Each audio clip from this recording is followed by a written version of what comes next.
Hi, my name is Nelani. I teach chemistry, biology, and math.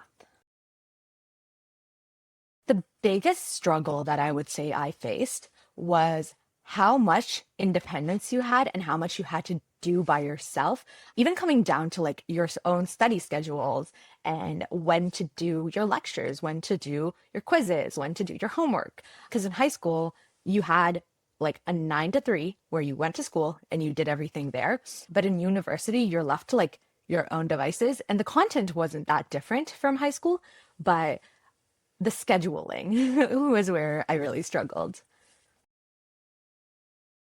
My favorite teachers were teachers who were passionate about the material and taught it with joy and enthusiasm. Because I think that learning is such a beautiful thing and it's so wonderful that we are able to access all this education and we have all this knowledge at like our fingertips. So when a teacher is really passionate about a subject, it makes me want to learn it as well. And also it takes away the fear of asking questions because you're learning for knowledge and not to answer questions on a test.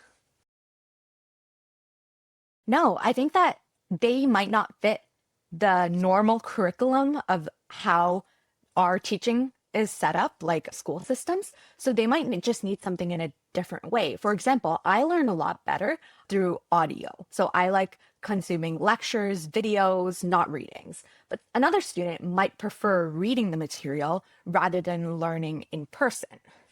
So I think it really depends on the individual, and the school system's kind of just set up in one way. And if you don't fit that way, it doesn't mean that you're not as smart.